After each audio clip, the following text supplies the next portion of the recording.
थेट टेंभी नाक्याला। या ठिकाणी उपमुख्यमंत्री एकनाथ शिंदे पोहोचलेले आहेत।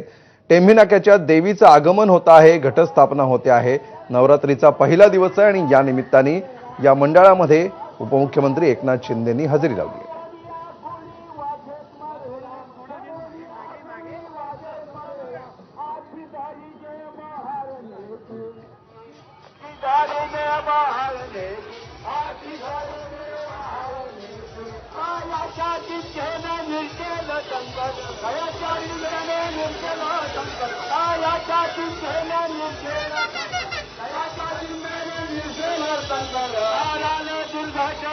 तर ठाण्यामधल्या कळव्यामधली ही थेट दृश्य आहेत।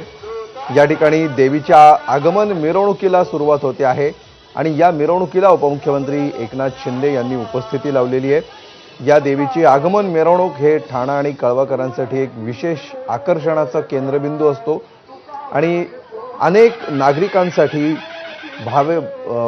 अत्यंत श्रद्धेचं स्थान असणारं, भक्तीचा सोहळा असणारा हा सण आहे आणि या ठिकाणी उपमुख्यमंत्री एकनाथ शिंदे यांनी हजेरी लावलेली आहे। थोड्याच वेळामध्ये औपचारिकरित्या या मिरवणुकीला सुरुवात होईल।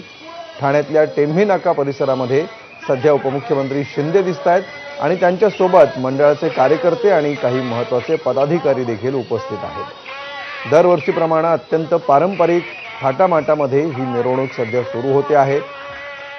देवीचा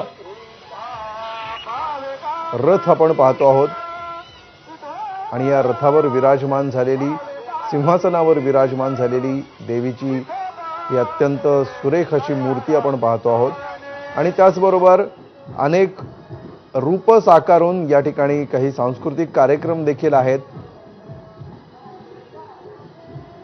नरकासुराच्या वधाचं देखील सध्या सादरीकरण, या ठिकाणी देखाव्याचं सादरीकरण देखील केलं जात आहे आणि अधिक माहिती घेऊया। आमचे प्रतिनिधी अक्षय भाटकर सध्या या ठिकाणी उपस्थित आहेत। अक्षय, काय कार्यक्रम आहे नेमका आणि कसा सध्या माहोल आहे?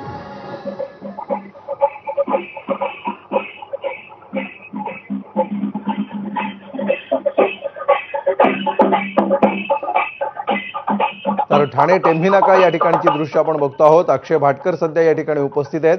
अक्षय, नेमका काय माहोल आहे आणि काय आजच्या कार्यक्रमाची रूपरेषा असणार आहे? कसा कार्यक्रम असेल इथून पुढे?